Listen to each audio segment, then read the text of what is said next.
एक जिस घर की माताएं बहनें पूरे परिवार को सुलाने के बाद सोती हैं, उस घर की लक्ष्मी कभी समाप्त नहीं होती। और जिस घर की माताएं बहनें लेटे, पहले जमाना कत्ता रहा 4 बजे हमारी माताएं बहनें 4 बजे उठ के घर का काम चालू करती रहे। और बुढ़वा बेचारे 4 बजे हट चारा पानी डाले लगे। भाई आज के 20 साल, आज के 40 साल पहले जो कोई 4 बजे जागत रहा जी के घर में काम चालू होत रहा है, कहत रहा यू VIP आदमी है, वो VIP माना जाता है। और आज सही पर ई टाइम इस वक्त जी के घर में 4 बजे उठ के काम चालू कर दे तो उसका VIP कोई नहीं कही यू है सिर्यान, यू कोई नहीं कहे VIP है, कोई सिर्याय गवा है। यह बद हर आदमी बीमार है, हर आदमी बीमार है, परेशान है। सवेरे के हवा लगता ही नहीं। 1 किलोमीटर नंगे पांव सवेरे घास पर चल के देख लो। अगर आपके दिमाग में कब गर्मी आ जाए तो हमसे मिलो।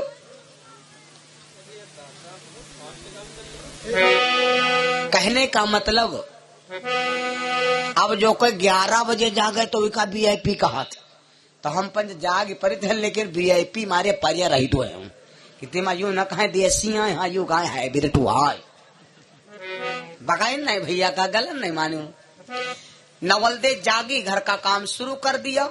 जब घर का काम शुरू कर दिया परीक्षित जी का सर डस चुका है, नहीं जाग पड़ती। लेकिन जब 9 बजेगा तो सोचा पता नहीं आज पति देवता नहीं जागे, नहीं 7 बजे जाग पड़ते रहे। जब नवलदे गई तो देखा भैया राजा परीक्षित का 12 बजे डसे बजेगा 9, शरीर सब एकदम करिया होगा, चेहरे बदलेगा सब। नवलदे देखा, विचार कर लगी मेरा भैया आया हमसे गद्दारी करके चला गया। आहा पीटने लगी हाथ।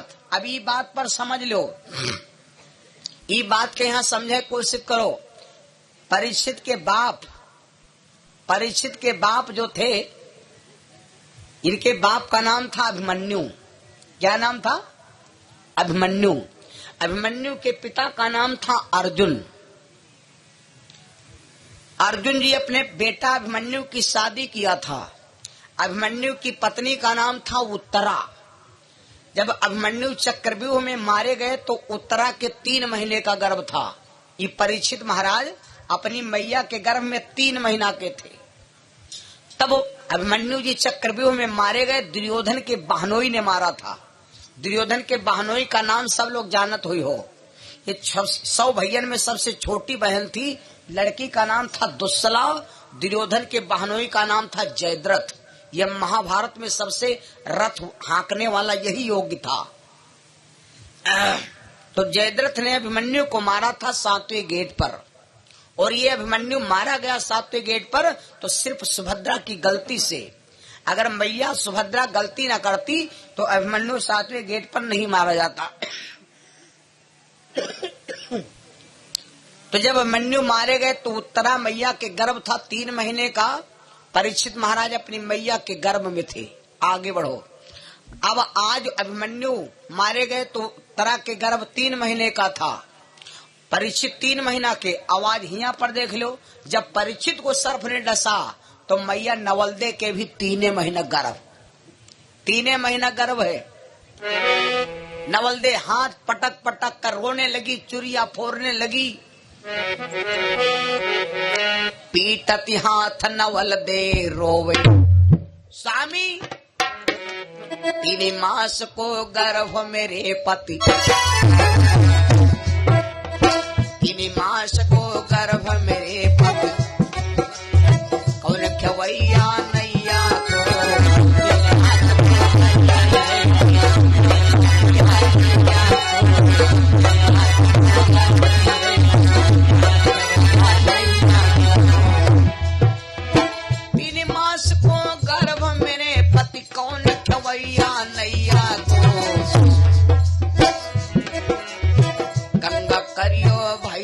मरियो,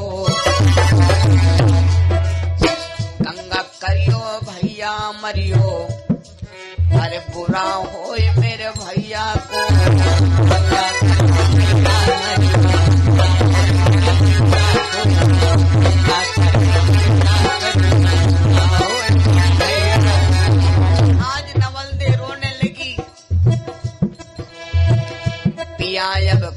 मैं पाऊं क्या यश सभा में पाऊं जो कह कर रही नवल देर जो कह कर रही नवल देर बहन से वीरन बनायो बहन से वीरन बनायो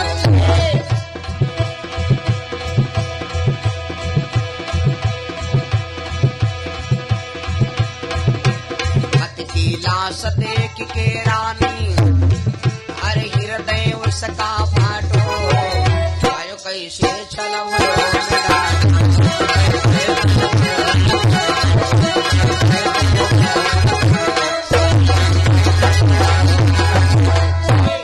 जैसे नवलदे जागी अपने पति की लाश को देखा रोने लगी सीना पर घूसा मार मार के अब विचार कर लगी अब क्या करूं ऐसे समय में विचार किया अब क्या करें ऐसे समय में सिर्फ दो याद आती हैं हमारी माताएं बहनें किसी की भी बहन बेटियां हो तीन सहारा तीन होते हैं लड़की के सहारा दो होते हैं भरोसा लड़की के पास सिर्फ 5 वस्तु होती हैं छठी वस्तु है नहीं 5 वस्तु क्यों होती क्योंकि 5 ही तत्व से शरीर बना लड़की के 5 ही 3 सहारा 2 भरोसा नवलदे ने विचार किया अब क्या करूं नवलदे ने विचार किया अब क्या करूं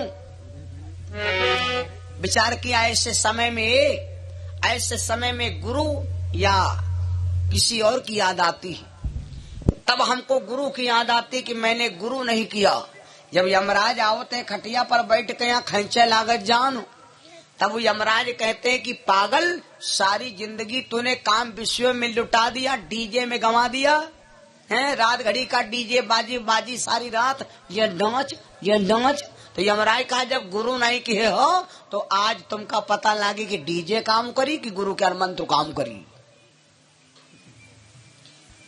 तब गुरु की याद आती है हम नवलदे रोने लगी अब क्या करें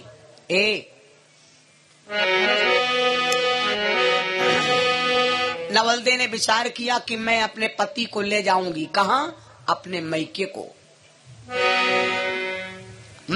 ले जाऊंगी अपने भैया के घर में जिस पिता से मैंने कहा था कि जीवन में लौट के नहीं आऊंगी अपने पति के लिए मैं चिरौरी कर लूंगी लज्जित हो जाऊंगी विनम्र हो जाऊंगी बाप मेरा मार देगा ठीक है लेकिन कम से कम क्षमा हो जाएगा उठाने लगी लाश जवान परिचित थे उठाने लगी लाश लेकिन भैया उठाने लगी लेकिन लाश नहीं उठ रही नई लाश उठ रही है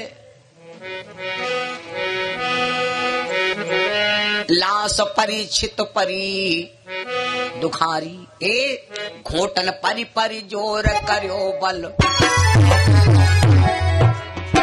घोटन परी परी जोर करो बल थकी गई लाश न हाली है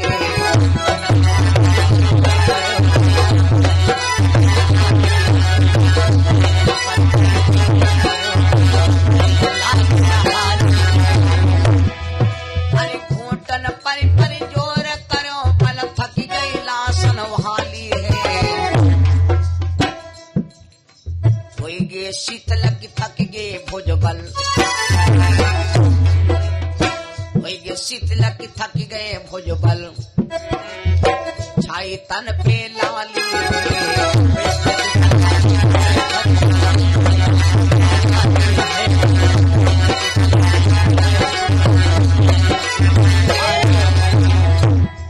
पतिव्रता दुनिया में नारी क्या नहीं कर सकती लाश जब नहीं उठाए तो आखिर में क्रोध आ गया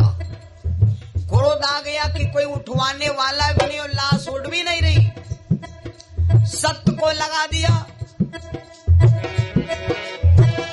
उठी सतवंती साथ लगा एक कर पर लियो लाश उठाए एक कर पर लियो लाश उठाया और उठा करके भैया लेकर के लाश को एक हाथ पर चल पड़ी स्त्री के होती है बाएं अंग में शक्ति आदमी के होती है दाहिने अंग में शक्ति आदमी जब सोता है तो उसका दाहिना अंग जागता है और बायां सो जाता है औरत जब सोती है तो बायां अंग जागता है और दाहिना इंटरवल ले लेता है। ये खूब ध्यान दे लेना। कहाँ पर लिखा है? रामायण में। यहाँ कौने कांडम, किस कंदा कांडम, कई पेज नंबर?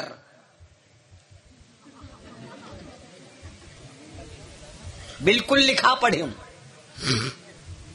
एक अब ये दोनों हाथन लाश नहीं उठर रहा है। एक हाथ से उठा लिया अपने पति की लाश। कभी कभी माताएं बहने लड़का उठावे लगती जब कन्या, तो कहीं हाय मरिका कतना वजन है, उठाए नहीं उठा दे।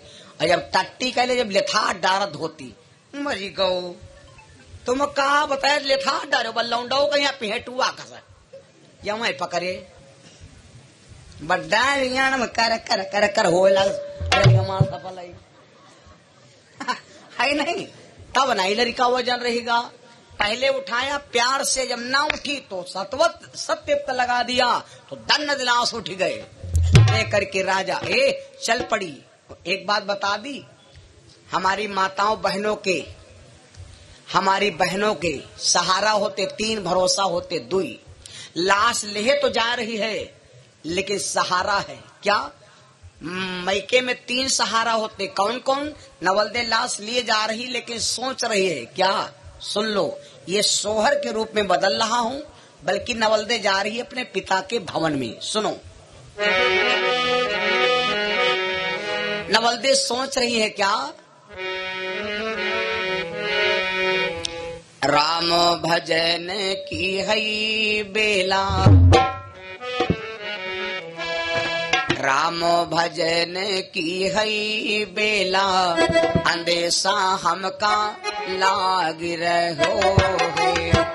राम भजन की है बेला, अंदेशा हमका लाग रहो।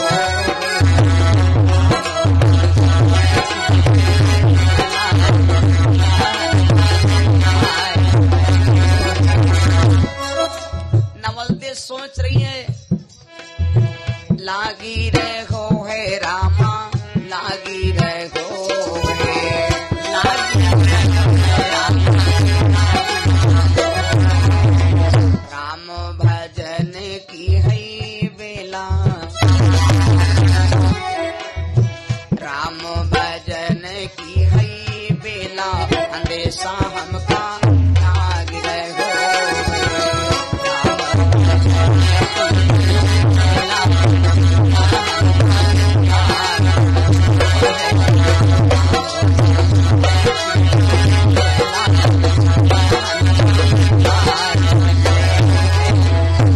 सोचती है कि अगर कोई नहीं बोलेगा, एक अंदेशा हमका बबुलाया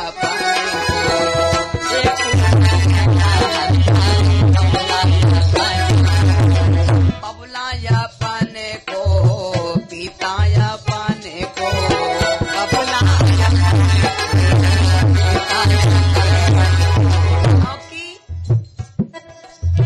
जिसने पटायो परदेसा, जिसने निकारो परदेसा, अंदेशा हमका लाग रहो।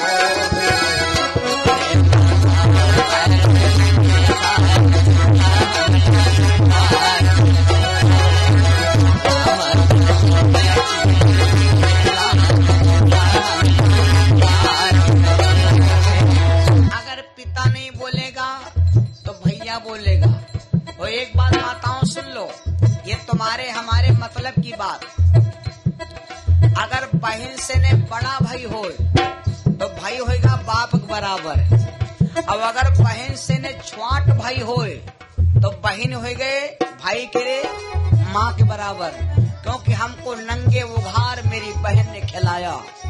अगर हम छोटी हन तो मेरा बड़ा भाई हमको नंगे वघार, हमको लेहे लेहे कनियम सारा दिन घुमा, तो बाप की पदवी। लड़की सोचती है कि मेरा भैया सबसे बड़ा है। दूसर अंदेशा हमका बिरनाया पाने को,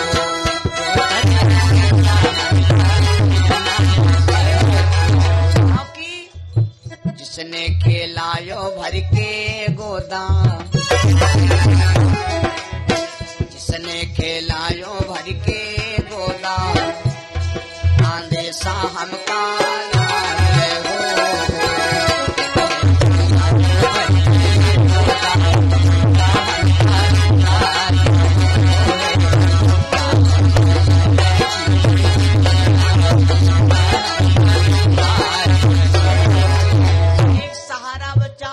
नवलते राजा बासुक के नगरी में पहुंच चुके हैं भैया। अगर भैया नहीं बोलेगा, पिता नहीं बोलेगा तो माँ जरूर बोलेगी, क्योंकि जिसने हमको 9 मास गर्भ में रखा और जो दुनिया में कोई भोजन नहीं दे सकता, मेरी माँ ने सेवा किया। आरी तीसरा देसा हमका मैया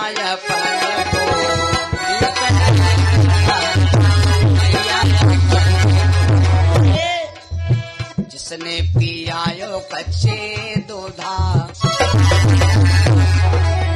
जिसने पिलायो कच्चे दूध अंदेशा हमका मांग रहे हो।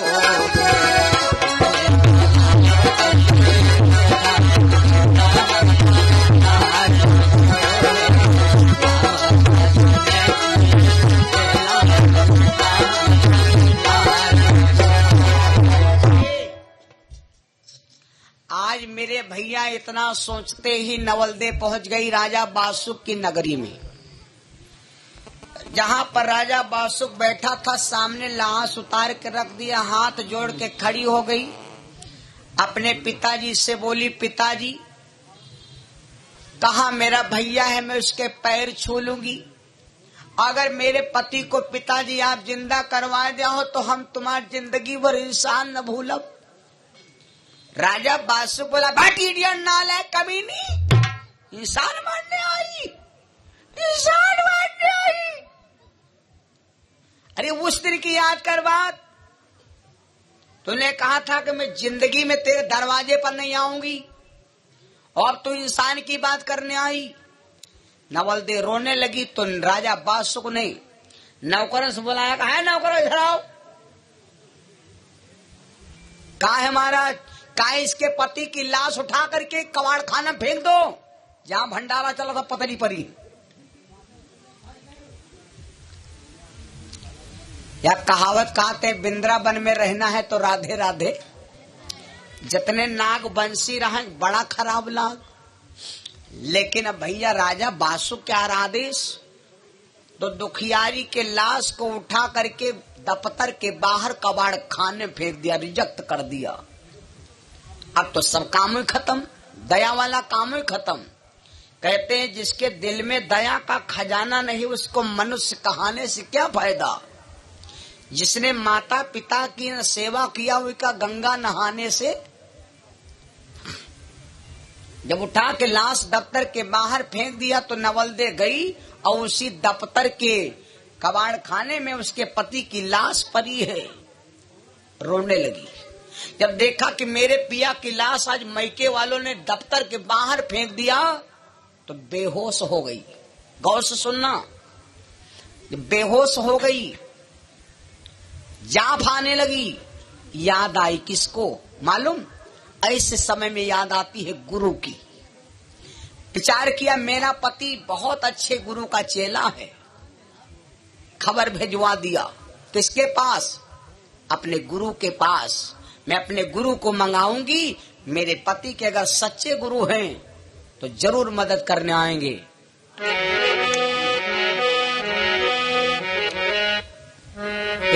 भेजो खबरी गुरु पे रानी। परीक्षित के गुरुदेव का नाम है बाबा वैद्य धनवंतर। इनके जन्म की कथा हम आपको सुना चुके। 14 रत्नों में एक रत्न है। जन्म हुआ था तो हाथ में सोने का कलश था, अमृत भर रहा था। ऐसा व्यक्ति, ऐसा साधु दुनिया में अभी दोबारा न पैदा हुआ है, न पैदा होने की संभावना है। वैद्य धनवंतर बाबा बैठे हवन कर रहे थे। ओम आयम हलम कलम छोट मुंड बेचैन में शुआ हवन हो रहा था। पहले किसी ने जाकर के बताया कि तुम्हारे चेला परीक्षित को सर्प ने डस लिया। बंद। डॉक्टर खुआ जाओ, मरीज कल ही रहा पेटे में दर्द मारे, और डॉक्टर सरऊ ले अगरबत्ती पथरा के रखा का ओम जय जगदीश हरे, ओम जय जगदीश हरे, दुआरे मारीज पर